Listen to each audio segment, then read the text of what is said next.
My name is Jonathan Harker. I am a lawyer and I live in London. About 7 years ago, some strange and terrible things happened to me. Many of my dear friends were in danger too. At last, we have decided to tell the story of that terrible time.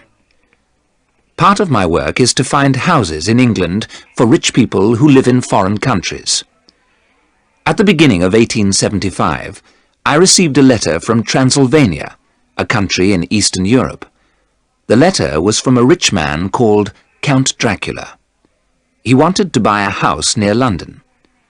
The Count asked me to find him an old house with a large garden. The price of the house was not important.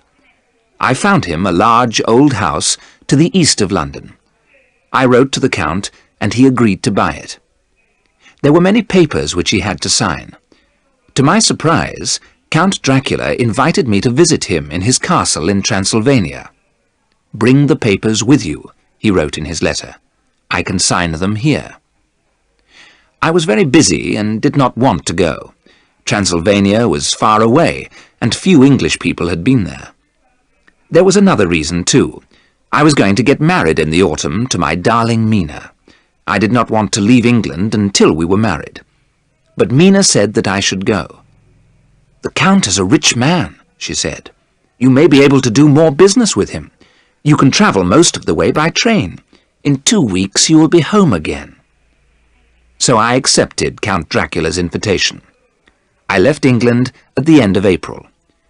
Mina gave me a book about Transylvania to read on the train. On the morning of the 4th of May, I reached Bistritz, a small town in Transylvania. It was a beautiful day. The sun was shining on the great Carpathian Mountains. Somewhere, high up in those mountains, was Castle Dracula, where the Count lived. The coach from Bistritz would take me to the Borgo Pass. There, the Count's carriage would meet me. The coach left from the inn in Bistritz at 3 o'clock. I had 6 hours to wait. I decided to have a meal. Nobody in the inn spoke English, but the innkeeper spoke some German. He welcomed me, and I was soon eating a good meal. The inn was very crowded. I watched all the people in their brightly coloured clothes. They were speaking in languages I could not understand. I drank some more wine and called to the innkeeper. "What can you tell me about Count Dracula?" I asked him. "Have you ever seen his castle?" The innkeeper walked away without answering my questions. All the people in the inn stopped talking. They looked at me in fear and surprise. Then they all began to talk at the same time. I heard the name Dracula and another word repeated several times. I looked at my dictionary.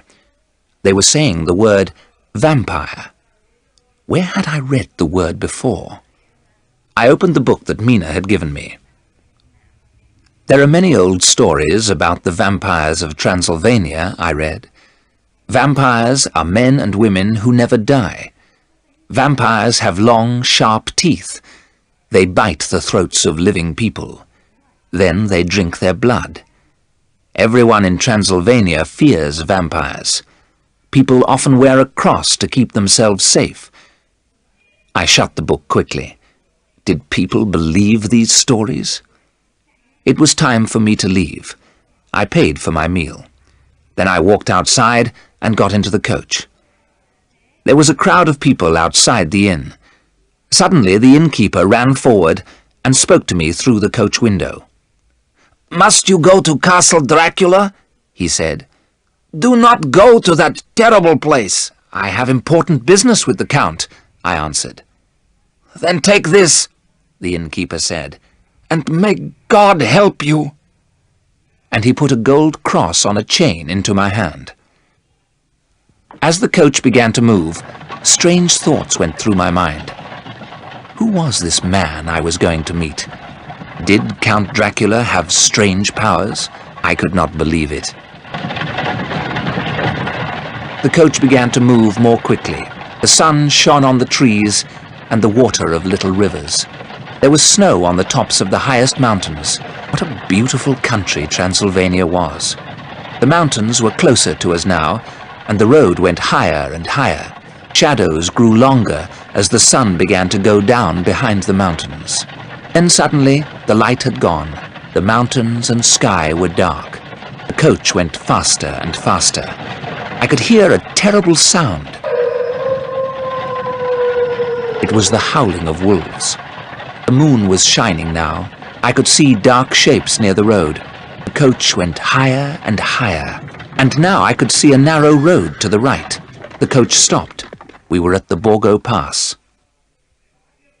Down the narrow road came a small carriage, pulled by 4 black horses. As the carriage stopped, its driver shouted, "I have come from Castle Dracula. Where is the Englishman?" "Here," I replied. The driver jumped down from the carriage. He took my bag and held me by the arm. In a moment, I was sitting beside him, and the black horses were galloping up the narrow road.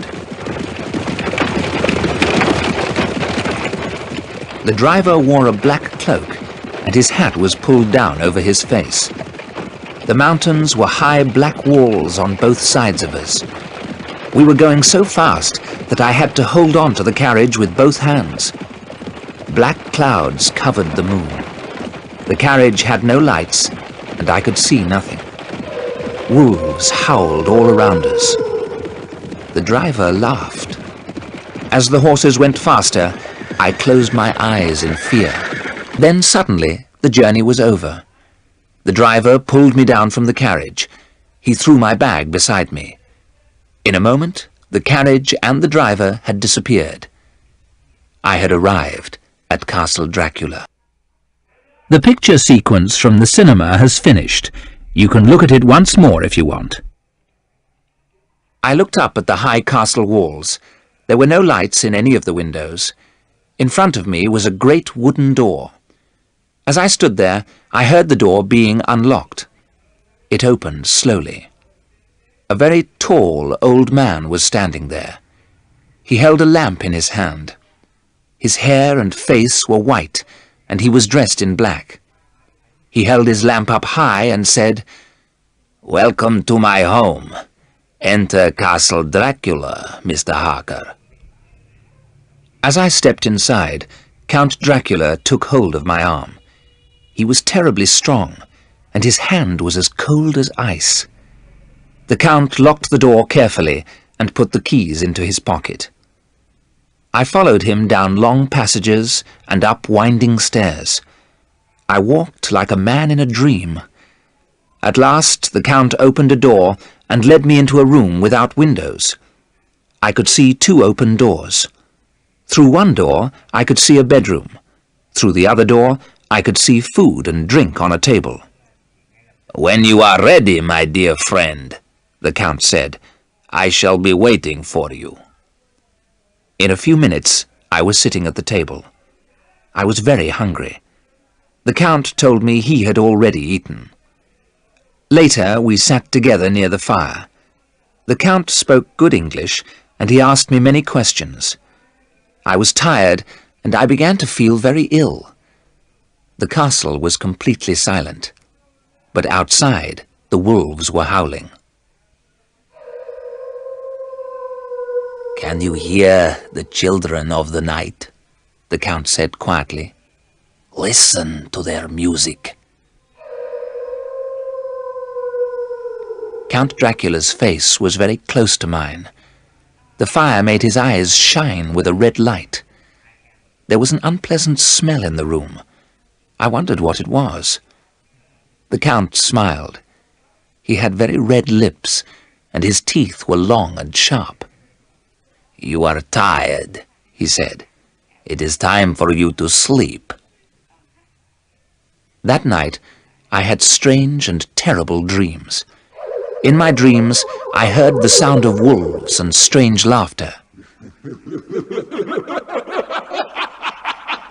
When I woke up, it was late in the morning. There was fresh food in the other room, and a note from the Count on the table. "I have to leave you alone today," I read. "You can go anywhere in the castle, but some doors are locked.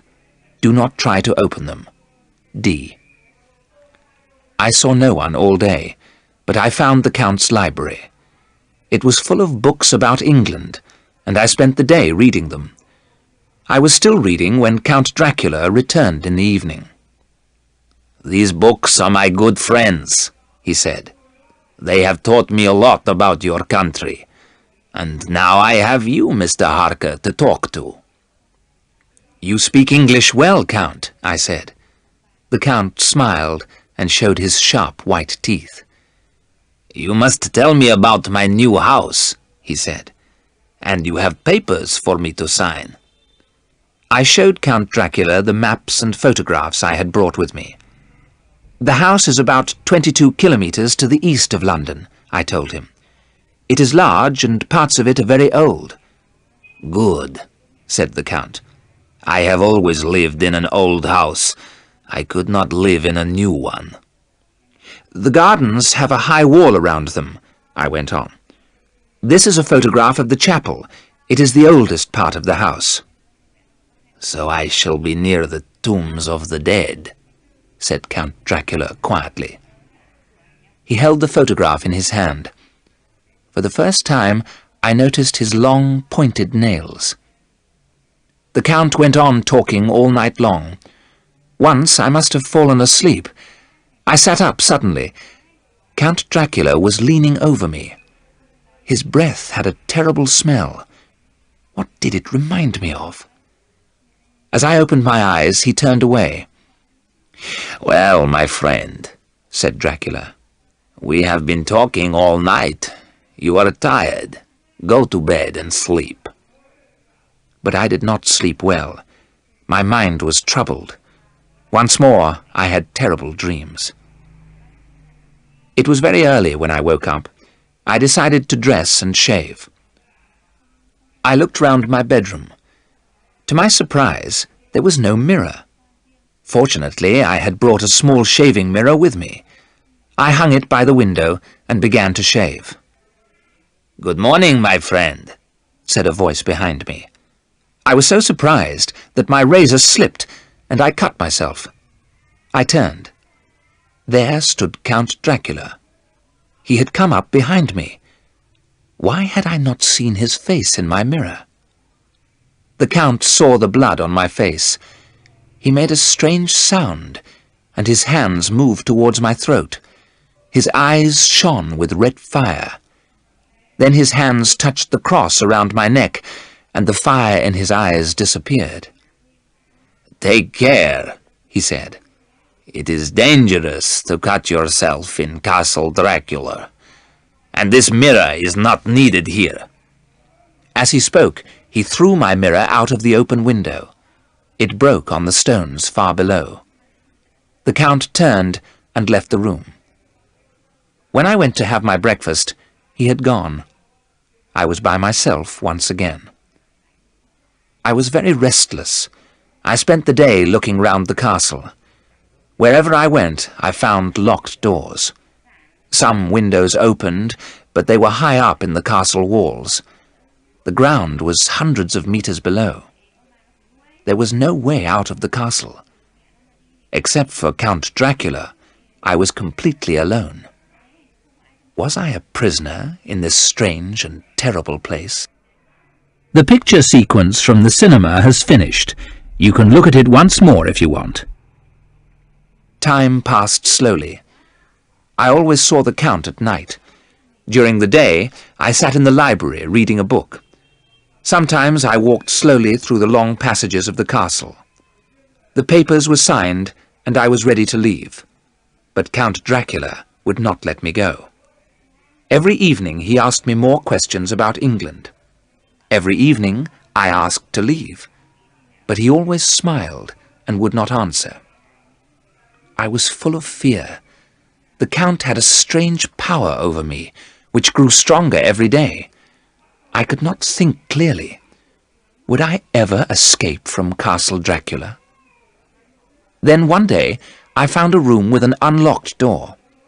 As soon as I went into the room, I felt very tired. I lay down on a couch opposite the window. When I opened my eyes, it was getting dark, but the air was full of golden dust. It slowly changed into the shapes of 3 young women. They were very beautiful. I felt afraid of them, and yet I wanted them to touch me. I wanted them to kiss me with their soft red lips. My body felt heavy. I could not move. "Go on," one woman said to another. "You are the first, but he is young and strong. There will be kisses for us all." One of the women moved towards me. She smiled. Her teeth were sharp and white. I closed my eyes as she leant over me. I felt her long hair on my face. She made a strange sound and licked her red lips. Her sharp teeth touched my throat. Now, I thought, now, kiss me, kiss me. There was a sudden shout. Count Dracula had come into the room and pulled the woman away from me. "Get back! He is mine! How dare you touch him!" he cried. "Oh, you are cruel," said the woman with a terrible laugh. "Have you never been in love?" "You know I have," the Count replied. "That is why you are here. Wait a little longer. You will have your chance." I must have fainted. When I woke again, I was in my own room. It was daylight. The sun was shining brightly. I could see the gold cross on the table where I had left it. It was now the 19th of May. I stayed near my room all day. When I saw the Count in the evening, it was difficult to hide my fear. But he smiled as usual and said, "My dear Mr. Harker, I am happy to have you as my guest, but I know you want to see your Mina again." The Count put some paper and 3 envelopes on the table. "The post in Transylvania is not good," he said. "But write what I tell you, and Mina will get your letters."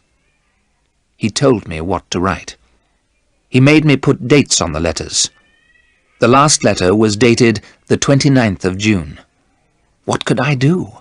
I was terribly afraid. I wrote down the Count's words. In the last letter, I told Mina that I had left the castle and was on my way home.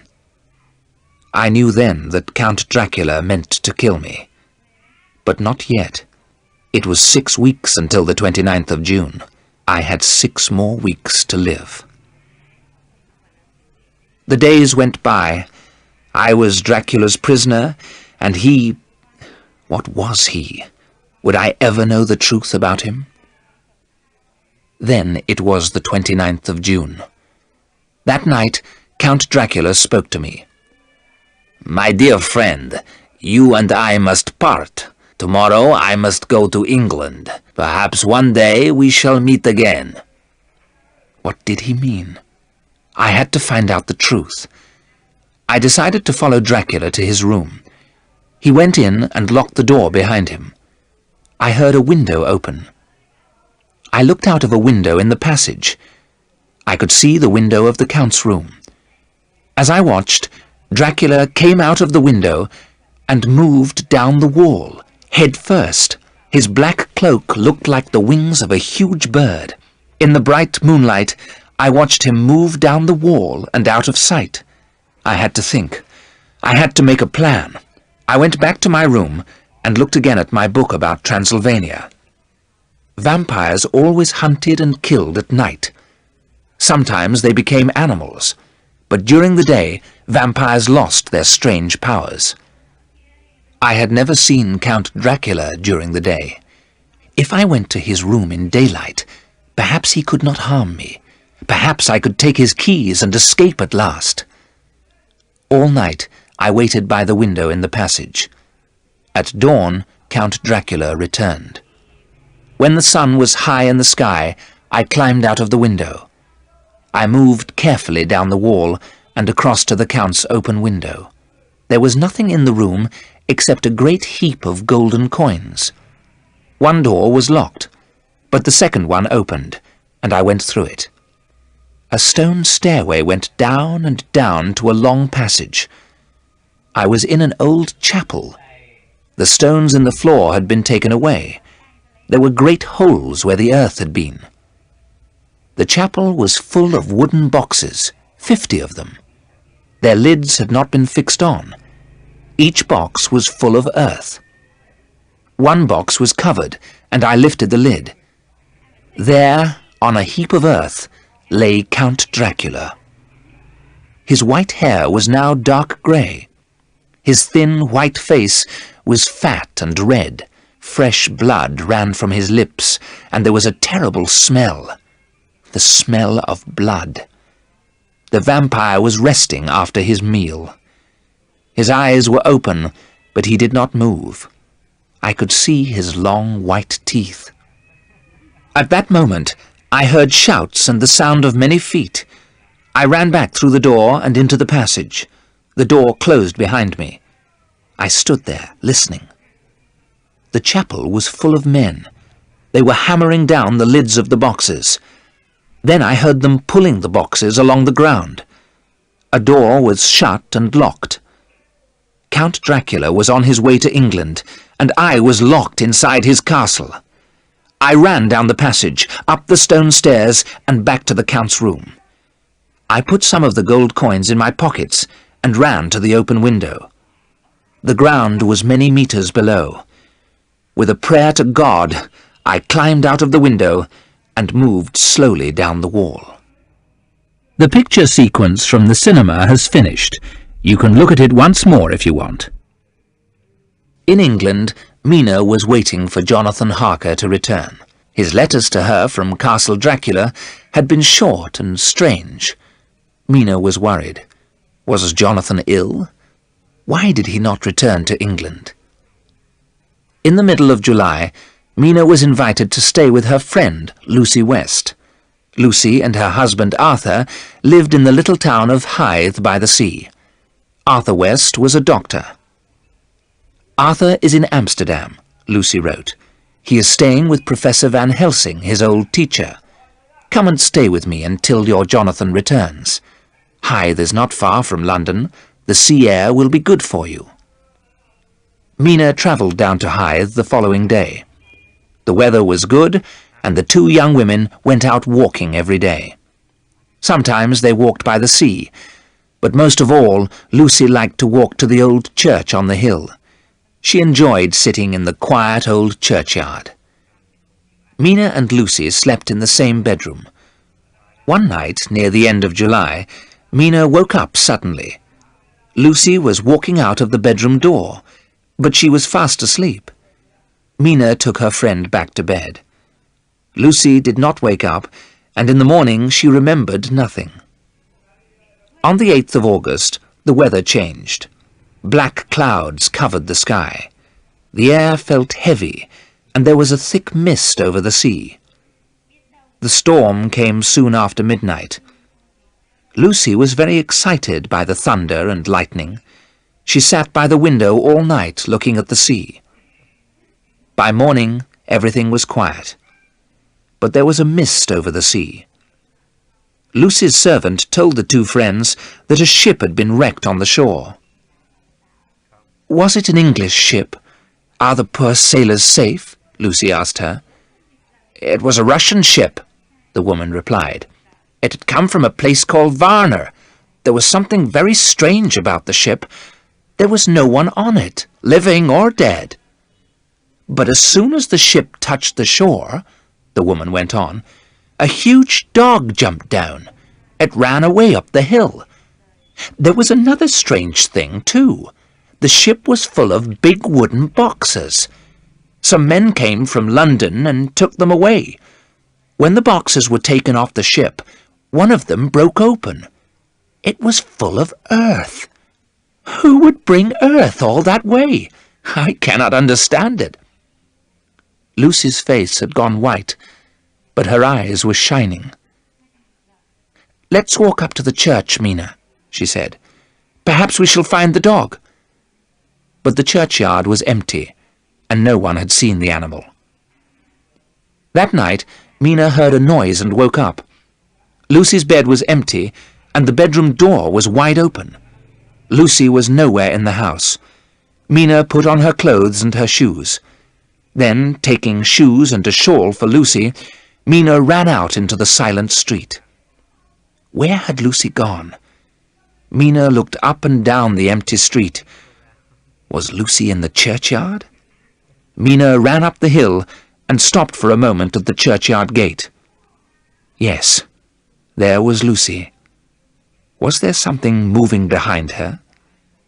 Mina thought she saw a white face and 2 red eyes.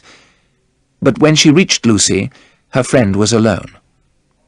Lucy was half asleep. Mina put the shawl round her friend and took her back to the house. When Mina was putting her to bed, she saw 2 red marks on Lucy's throat. Mina wondered what had made the marks, but she said nothing to Lucy. From that time, Lucy became paler and paler. Her pretty face grew thin and white. Mina knew her friend was ill. She wanted to send Arthur a telegram, but Lucy would not let her. "Arthur is doing some important work in Professor Van Helsing's hospital," Lucy said. "I do not want to worry him." But every night Lucy left her bed while she was asleep. Mina had to lock the bedroom door to keep her friend safe. One night, Mina found Lucy leaning out of the open window. A huge black bird was sitting beside her. When Mina moved near, the bird flew slowly away. Lucy was fast asleep, but she was holding her throat. The 2 marks were still there. They looked very red and painful. Then, on the 19th of August, Mina received a letter from a hospital in Budapest. "Oh, Lucy! Jonathan is safe!" Mina cried. "He has been very ill, but now he is asking for me. I do not want to leave you. You are not well, but I must go to Budapest." "Of course, my dear," Lucy said. "You must go to Budapest." Mina travelled by train to Budapest. It was a long journey. At last she was able to hold her dear Jonathan in her arms. How thin and pale he was. "Why didn't you tell me you were ill?" Mina asked. "What happened at Castle Dracula?" "I cannot talk about Castle Dracula now," Jonathan whispered. "Terrible things happened there. Was I ill or mad? I don't know. I can't tell you about it now. I will tell you all about it later." "Jonathan," Mina said, "forget what has happened. You must get well. Then we will begin our new life together." "Yes," Jonathan whispered, "but we will get married at once. I will never leave you again."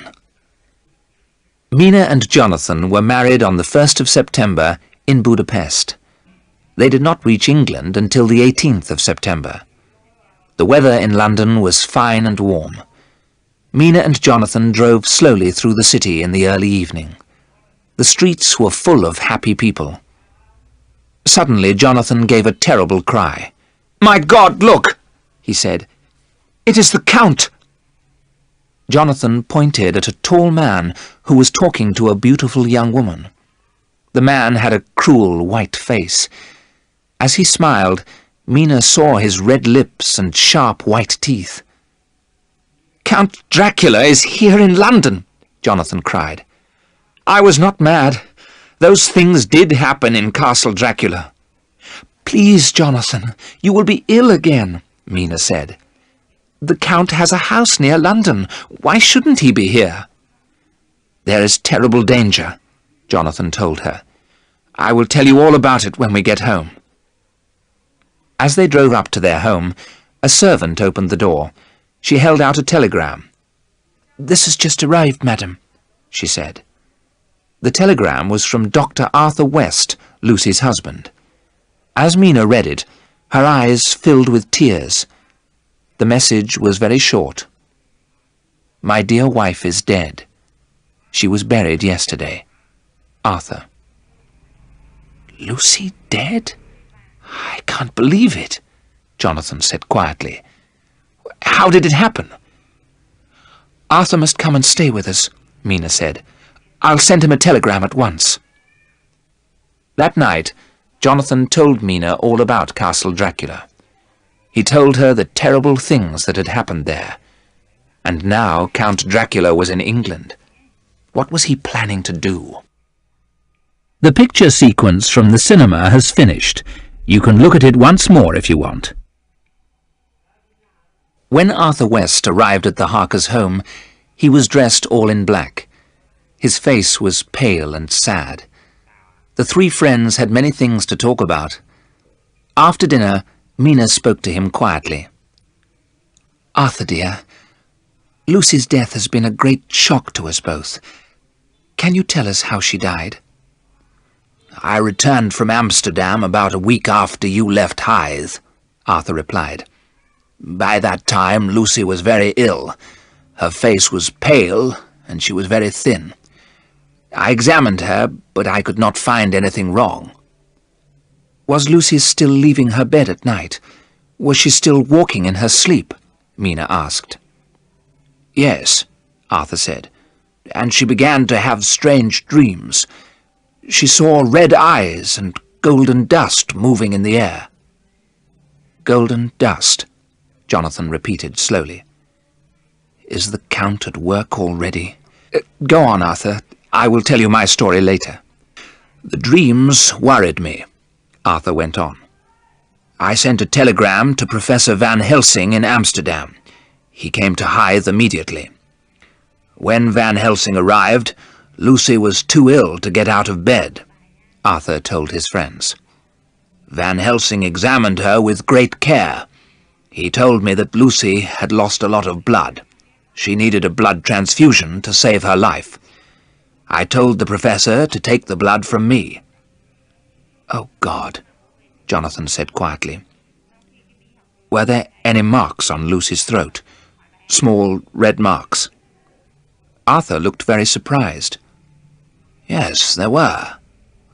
How did you know?" he said. "The marks worried the professor very much." "Did the blood help Lucy?" Mina asked. "Yes, she looked better at once," Arthur replied, "and she had a quiet night. In the morning she was well and happy. Van Helsing visited her and brought lots of garlic plants." "Then the professor knew," Jonathan said quietly. "Knew what?" Arthur asked. "The garlic had a very strong smell, but Van Helsing put it all round our bedroom. Then he twisted some of the white flowers together and put them around Lucy's neck." "Why didn't the garlic keep Lucy safe?" Jonathan said. "I cannot understand it." Arthur told his friends the rest of the story.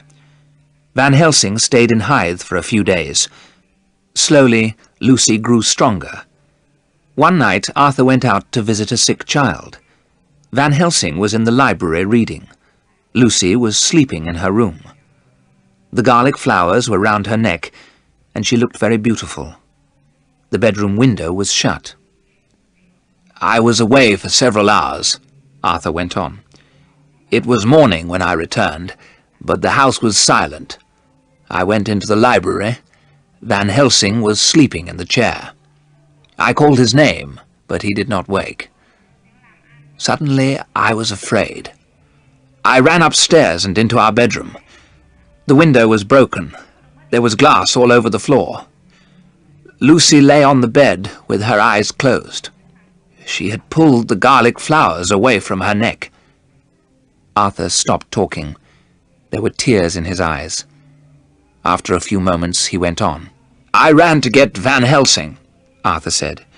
"I called his name many times before he woke. Then he hurried with me to Lucy's bedroom. When Van Helsing saw Lucy, he told me she was dying. The marks on her throat had gone. Van Helsing said we must wake Lucy immediately. She must not die in her sleep.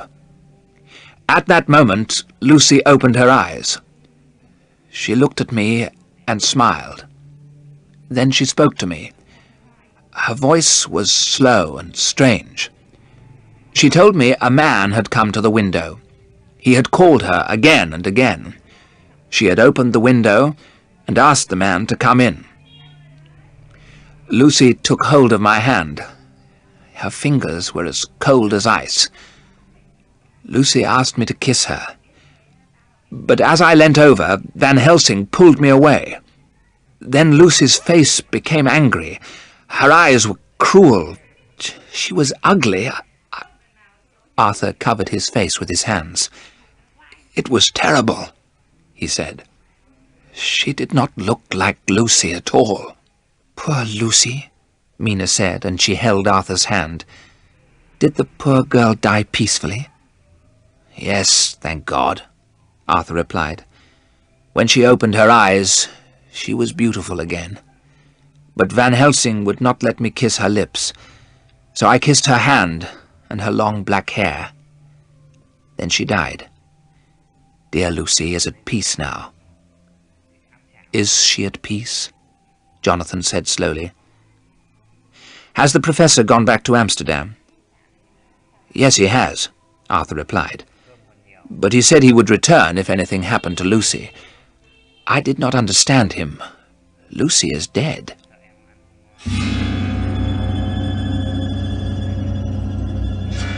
Mina looked at her husband. Their eyes were full of fear. Had Dracula been drinking Lucy's blood?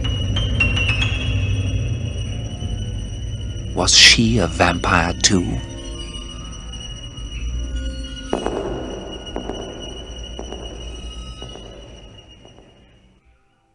The picture sequence from the cinema has finished. You can look at it once more if you want. After a few days, Arthur West returned to his lonely house in Hythe. Jonathan and Mina did not say anything to Arthur about their fears, but they read the newspaper carefully every day. Then one morning, Jonathan saw these words: "The beautiful lady of Hythe." The young mothers of Hythe are very afraid. Something very strange is happening in this little town by the sea. Some young children have disappeared from their homes. When they were found, the children were safe, but they all told the same strange story. They had met a beautiful lady with long black hair. She had smiled at them and kissed them. All the children were found again in the old churchyard on the hill. They were very pale, and they all had small red marks on their throats. Who had taken them there? Was it the beautiful lady? What had made the marks on the children's necks? There have been no answers to these questions. "Is Lucy the beautiful lady?" Mina asked. "Are the little children her first victims?" "I'm afraid they are," Jonathan answered. "I will send a telegram to Van Helsing at once. He is the only man who can help us, and poor Lucy too." Professor Van Helsing left Amsterdam as soon as he received the telegram. He went at once to the Harkers' home in London. Mina welcomed the old man with tears in her eyes. "Thank you for coming so quickly," she said. "We do not have much time," Van Helsing answered. "I will do all I can to help." That night, Jonathan told the professor about Castle Dracula. The professor asked many questions. "You were lucky to get away from Castle Dracula," the professor said at last. "Vampires have terrible powers. Count Dracula is the most powerful of them all." "And I helped him to come to England," Jonathan whispered. "What does he plan to do here? Can we stop him?" "Let me tell you all I know about vampires," Van Helsing answered. "I have studied their history and read many books about them. Some vampires are hundreds of years old. They live on blood, which they take from living people. But vampires stay alive after they have been buried. Their victims die when they have lost all their blood. Then they become vampires too." "That is what happened to poor Lucy," Mina said sadly. "How can we help her? Is there anything we can do?" "We have to do 3 things to stop the vampire," Van Helsing replied. "First, we must open Lucy's coffin. Then we must hammer a sharp piece of wood through her heart. Lastly, her head must be cut off. Then she can rest forever." "Dear Lucy, how terrible," Mina said quietly. How can we tell poor Arthur? We must go to Hythe at once, Mina, the old professor said. We must help Lucy as quickly as we can. We all loved her. We are the only ones who can help her. I shall be happy to help, Jonathan said quietly. After we have helped Lucy, we must fight the Count himself, the professor said. No one in England is safe until the greatest...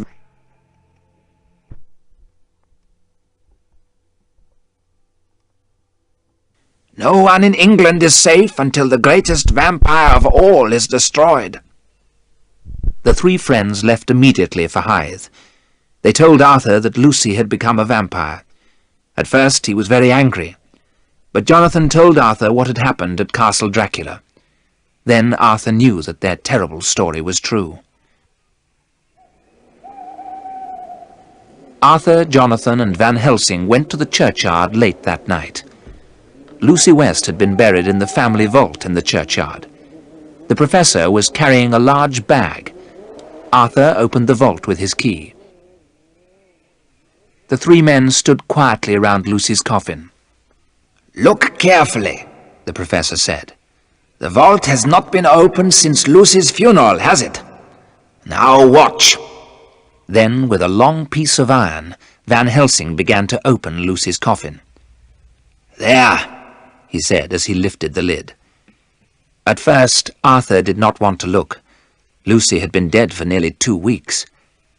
Then he gave a terrible cry. "My God! The coffin is empty!" he shouted. "Where is my wife?" "I can answer that," Jonathan said quietly. "Lucy needs blood. She is looking for another victim." "It is true," Van Helsing said. "Let us wait in the churchyard for Lucy to come back." They left the vault, and Arthur locked it again. Van Helsing led them to a dark part of the churchyard. They waited. The time passed very slowly. Then, in the moonlight, they saw something white move towards Lucy's vault. Arthur gave a cry and stepped forward. "My God, it is Lucy!" he shouted. The thing turned its head and looked straight at them. The moon was very bright, and the three friends could see everything clearly. What they saw filled them with fear. Yes, it was Lucy. Her face and long dark hair looked the same, but the eyes shone with a terrible red light. Blood was running from her red lips onto her white dress. She smiled, and they could see her sharp white teeth. "Arthur, my love, come to me," she whispered. She held out her hands and walked towards him. "Come to me now, and never, never leave me." Arthur took another step forward. Lucy opened out her arms to hold him. Van Helsing ran in front of Arthur and held up a large cross. When Lucy saw the cross, she stopped smiling. Her face became cruel and angry. She made a noise like an animal and ran towards the vault. It was shut and locked, but the vampire disappeared inside. "Oh, God! Was that terrible thing my Lucy?" Arthur cried. "That is not the dear woman you loved," Van Helsing told him. "It is the vampire that is using her body. But if we are strong, we can help Lucy to rest peacefully. Give me my bag, Jonathan." They entered the vault again. It was almost dawn. When Van Helsing opened the coffin, they saw the vampire. Her eyes were open, and she smiled at them. It was a terrible smile. Van Helsing opened his bag. He took out a long, sharp stake and a hammer. Then he looked at Arthur. "I shall hold the stake and point it at her heart," the professor said. "Then, as we pray, hammer it down."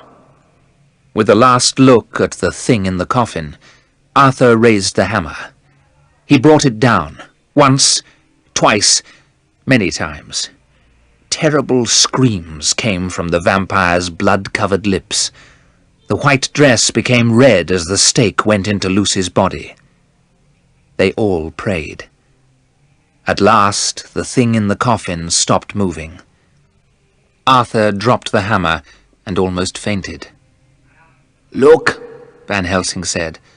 "Now she is at peace." There, in the coffin, lay Lucy. She was dead and at peace. All the blood had gone, and there was a beautiful smile on her face. "Now you can kiss your wife," Van Helsing said. Arthur kissed Lucy once on the lips. Then he turned and left the vault. Van Helsing and Jonathan worked together. They cut off Lucy's head. Then they closed the coffin lid and hammered it down. When they left the vault, it was daylight. Birds were singing and the air was warm. "We have begun our work," Van Helsing said to Jonathan and Arthur, "but we have not finished it. Now we must find Count Dracula. We must destroy him forever." The picture sequence from... After they had left the vault, the friends slept for several hours. Then, later in the day, they met to make their plans. "We are all in danger," Van Helsing said.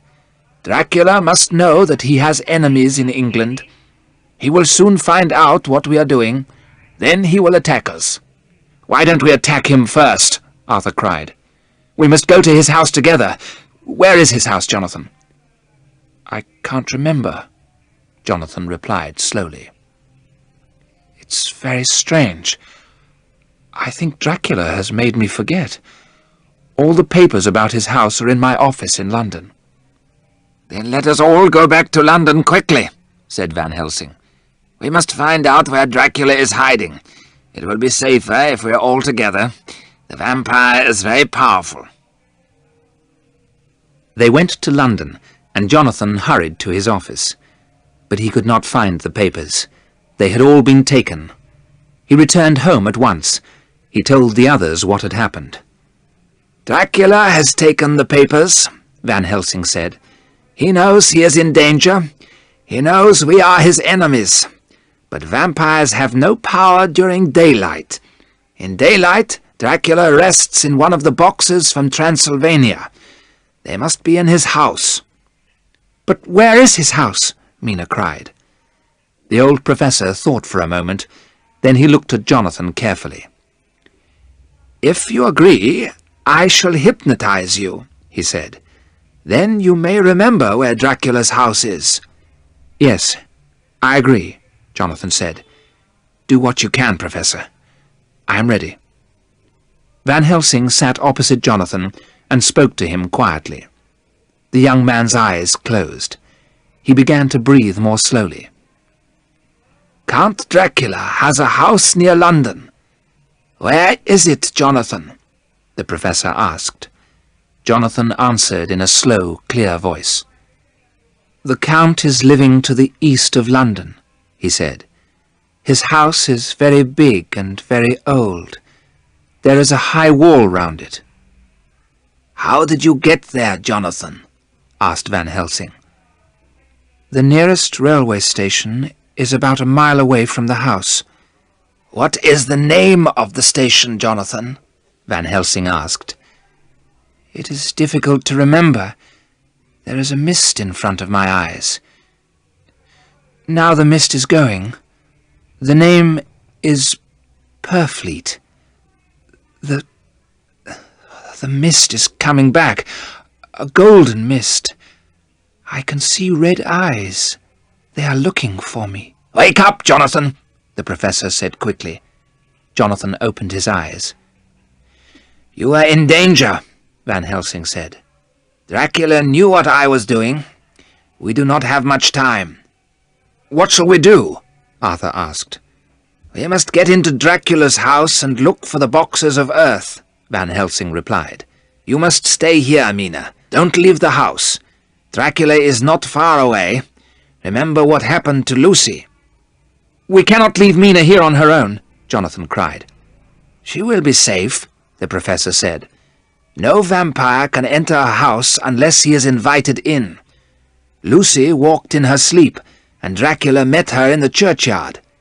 Stay in the house, Mina, and you will be safe." The three men left the Harker's house in the afternoon.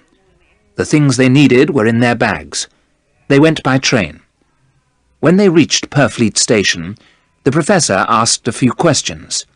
A man at the station was able to answer them. A tall, dark stranger had bought a big house not far from the station. Later, 50 huge boxes had been sent to the house. The stranger was living there alone. The three friends were sure that the stranger was Dracula. Very soon they were on the road to the house. As they walked, they became more and more tired. At last they reached the old house, but the daylight had almost gone. Van Helsing looked at his friends. "It is dark. We are late," he said. "Dracula will have left the house. While he is away, we will destroy his resting places." The high wall of the garden was broken in one place. They were able to climb it easily. The garden was silent and empty. The house was dark. At the back of the house they found a broken window. They were soon inside. The old house was full of dust. The air smelt unpleasant, and it was very cold. Every room was empty. Then, at the end of a long passage, they found a large wooden door. The key was in the lock, and Van Helsing turned it slowly. There was a terrible smell that reminded Jonathan of Castle Dracula. "This place smells of blood," Arthur West whispered. As he held up his lamp, rats ran away from the light. Some steps went down to the old chapel. There, on the cold, wet stones, were the wooden boxes. "Those are the boxes I saw in Castle Dracula," Jonathan said quietly. "We must work quickly," the professor said, opening his bag. "Dracula must not find us here. Inside every box we will place some holy bread. Then the vampire will be in our power." The men worked for many hours. One by one the boxes were opened. Then holy bread was placed on the earth inside. The lids were hammered down. The two young men worked together. Old Van Helsing stood by the open door at the top of the steps. He held a cross in his hand. Jonathan and Arthur had one more box to open. Suddenly Van Helsing gave a cry. "The Count! The Count!" he shouted down to them. "The vampire is coming back! We have no more time! Leave the last box and follow me!" One box was left unopened. Jonathan and Arthur ran up the stone steps and after the professor. As they reached the broken window, they heard a terrible cry. They turned quickly. Count Dracula was coming towards them. His face was white and angry. His eyes shone with red fire. When the vampire saw Jonathan, he jumped at him like a wild animal. But Van Helsing stood in front of Jonathan and held up his cross. Dracula stepped back. "You cannot stop me," he cried out. "I am Dracula. I have lived and fought my enemies for hundreds of years. I have fought armies. How can 3 men stop me now?" Suddenly the house was full of strange mist. The three friends got out of the window and ran across the garden. They found the broken part of the wall and climbed over. In the road, the air was clear. The moonlight shone on the men's white faces. "Come," said Van Helsing. "We must get back to Mina. She may be in danger." The three friends hurried to the little station. They caught a train to London. When they reached Jonathan's house, it was quiet. Jonathan unlocked the front door, and the three men went upstairs to their own bedrooms. Jonathan opened his door quietly, and then he gave a terrible cry. His friends ran into the room after him. The bedroom window was wide open, and moonlight was shining into the room. Mina was on the balcony, and a dark shape was leaning over her. It was Count Dracula. One of his hands held the back of Mina's neck, the other held down her hands. But the vampire was not drinking Mina's blood. No, it was more terrible than that. Dracula was holding Mina's face to a long cut on his chest. He was making her drink his blood. The vampire turned his head. His eyes burned with a terrible red light. Blood was dripping from his red lips and long white teeth. The vampire had already taken his meal of blood. Dracula gave a cry of anger, but Van Helsing was ready for him. The old doctor held his cross up high. A cloud covered the moon. It was suddenly dark. When the moonlight shone again, Dracula had gone. A little golden dust moved over the balcony. Poor Mina was almost mad with fear. When she saw Jonathan, she began to cry and cry. Van Helsing carried Mina back to the bed. Then he washed the blood from her face and neck. "My dear Mina," the old man said, "you are safe now. Can you tell us what happened?" "Oh, Jonathan, why did you leave me?" Mina cried. "I thought you were safe," Jonathan answered as he held his wife's hands. "I was asleep," Mina said. "I was dreaming. I saw a cloud of golden dust. I saw eyes burning with red fire. Something woke me. It was the sound of a child crying. When I got up, I saw something moving in the garden. I opened the window and walked out onto the balcony. Then suddenly, he was standing beside me. I saw his red eyes, his cruel mouth, and his long white teeth. I knew it was Count Dracula. He smiled and said, 'Nothing can help you now. You are in my power.'" Mina covered her face with her hands. "Then he put his lips to my throat and drank my blood," she whispered. "I could not stop him. And now I have drunk his blood. I am a vampire too." "No, no!" Jonathan cried.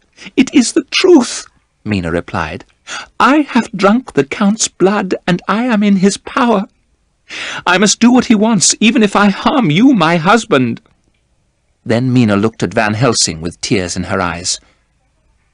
"The vampire has won," she said. "No!" Van Helsing cried.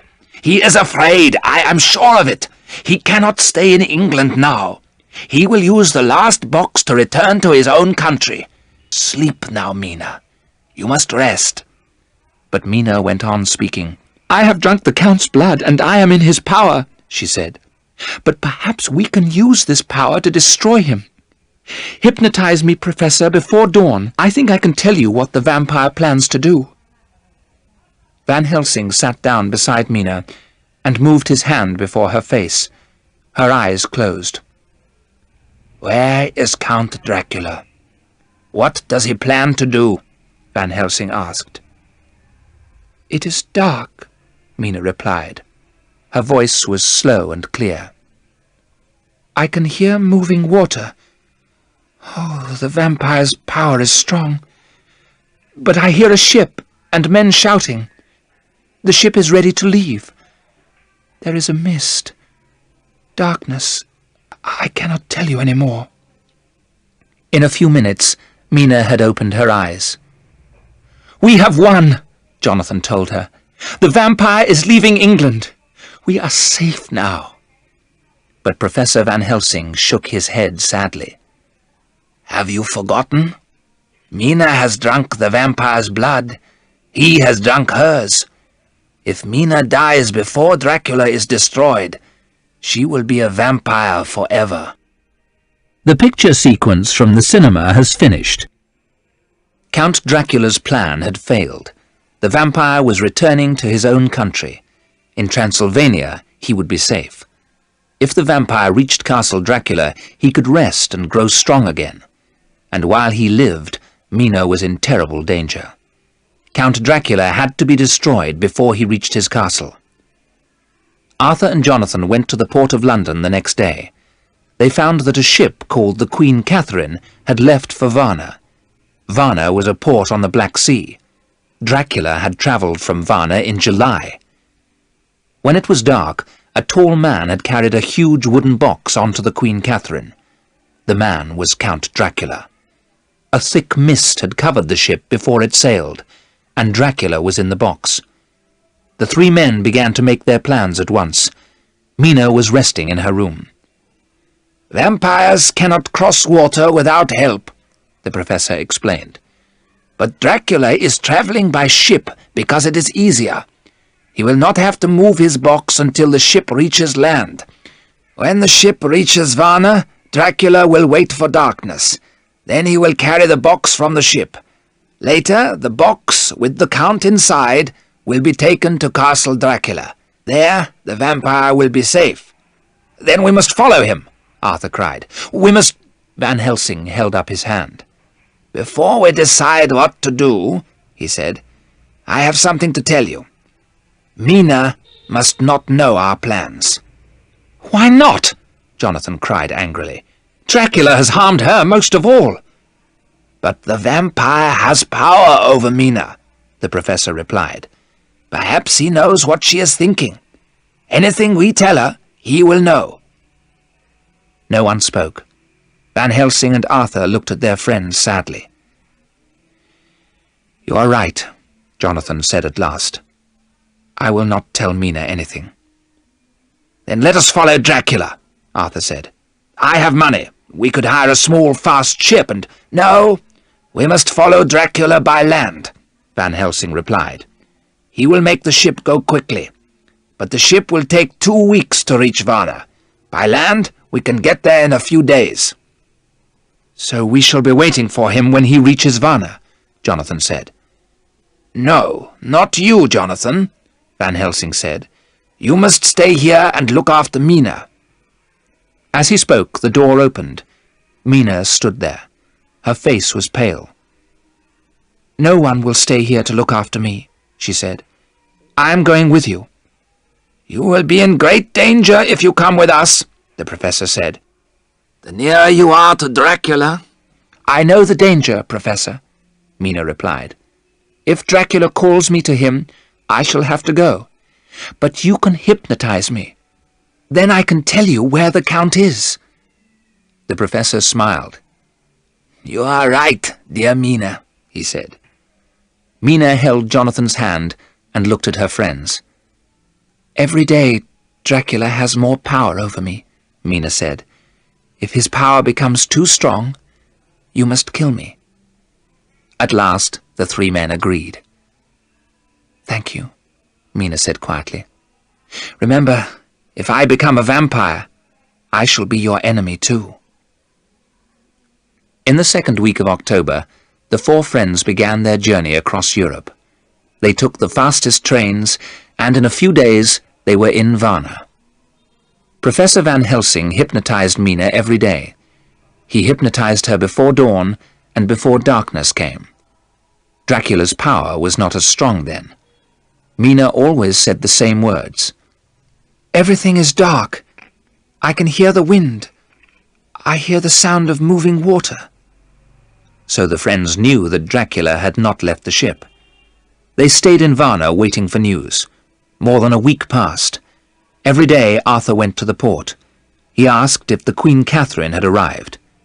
Then at last news came. When Arthur told the others, his face was white.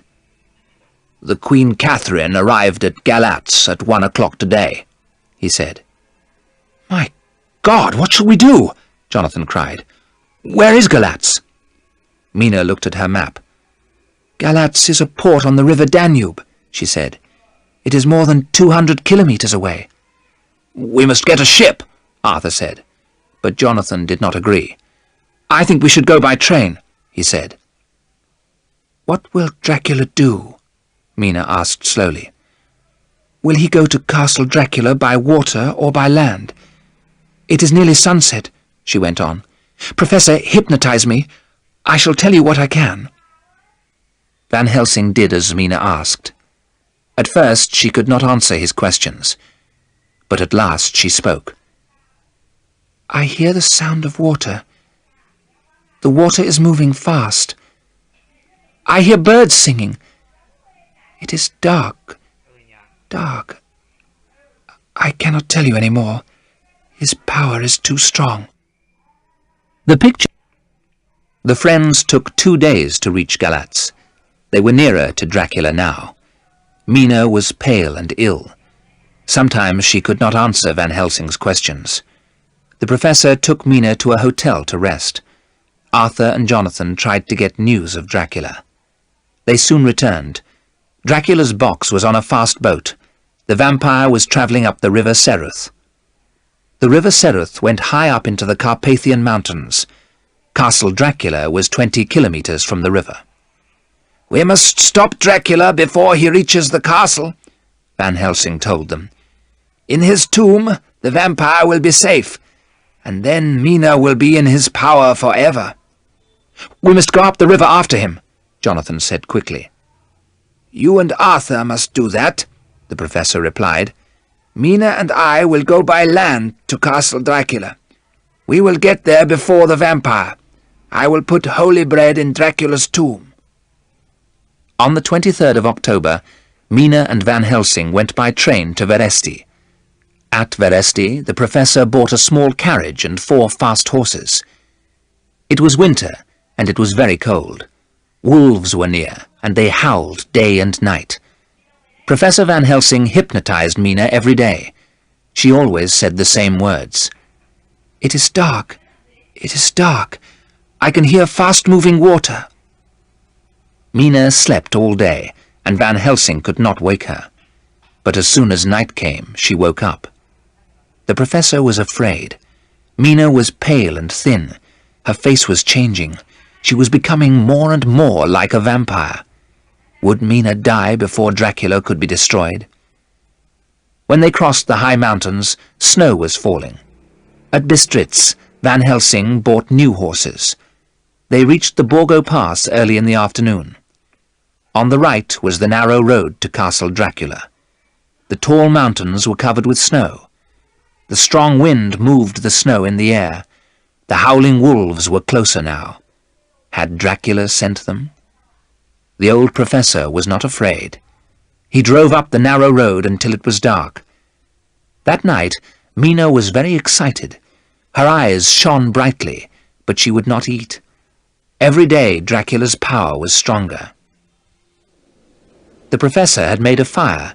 He took some of the holy bread and broke it into pieces. Then he placed the pieces in a circle on the ground around Mina. Mina was watching Van Helsing carefully. She did not move. Her face went white.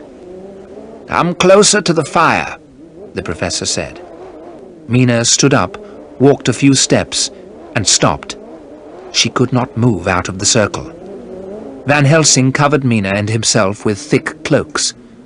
Wolves howled, but Mina and Van Helsing were safe inside the circle. The snow went on falling.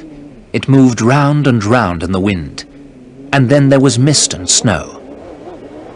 As the mist moved in the wind, it changed into 3 beautiful women.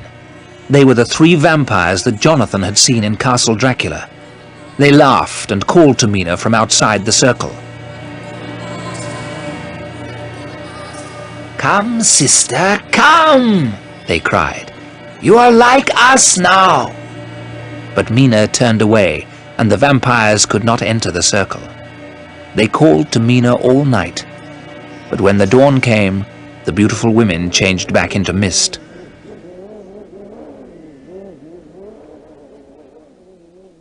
Mina slept. In the morning, the 4 horses were dead. Van Helsing made the fire as big as he could. He left Mina sleeping inside the circle. Then the old professor started to walk up the narrow road to Castle Dracula. The snow was very deep, and the wind blew into the professor's face. His bag was heavy. He was cold and afraid. He felt the vampire's power around him. Castle Dracula looked black against the white mountains. Van Helsing went on. At last he reached the terrible building. When he came to the chapel door, it was wide open. But the air inside smelled terrible, and he could not breathe. The chapel was full of old tombs. One tomb was bigger than the others. On it was written the name Dracula. When Van Helsing opened the tomb, he saw it was empty. The professor opened his bag. He took out some holy bread. He put the bread inside the tomb and closed the lid. The vampire would never enter it again. Then Van Helsing found the tombs of the 3 women vampires. They looked very beautiful. Their eyes were open, and they smiled at him. The old professor looked at them for a moment, but then he remembered Lucy. He took sharp stakes and hammered them through the vampires' hearts. How they screamed as he hammered down the stakes. But when the professor cut off their heads, the vampires changed. There was nothing in the tombs but dust. Then Van Helsing left that terrible place. Slowly he walked down the road to Mina. "My husband is near," Mina called out. "Quickly, I must go to Jonathan." The snow had stopped falling. The air was clear and cold. It was almost sunset, and the sun was red in the sky. To the north, Castle Dracula was a great black shape on the side of the mountain. Far below them, the river Seruth was black against the snow. They could see a narrow, winding road which went up the side of the mountain. Along this road, a cart was moving quickly. On the cart was a huge wooden box. Dracula was returning to his castle. Professor Van Helsing put his arm around Mina, but she was not afraid. "Look," she whispered. Behind the cart were two men on horses. "It is Jonathan and Arthur," Mina cried, "and they are moving faster than the cart." "The sun is going down behind the mountains," Van Helsing said. "Dracula must be destroyed before the light has gone." Jonathan and Arthur were galloping faster and faster. Their shadows were long and black on the snow. At last the two friends reached the cart. The driver tried to hit Arthur, but Jonathan pulled the man down from the cart.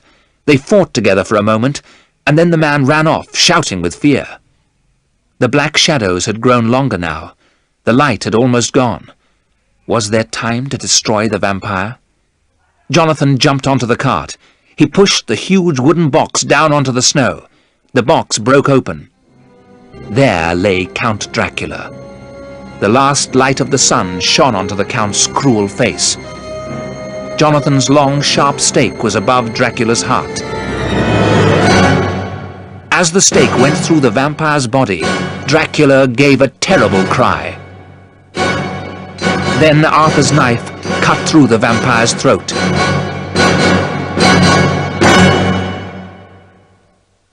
There was silence. But there was no blood on the snow.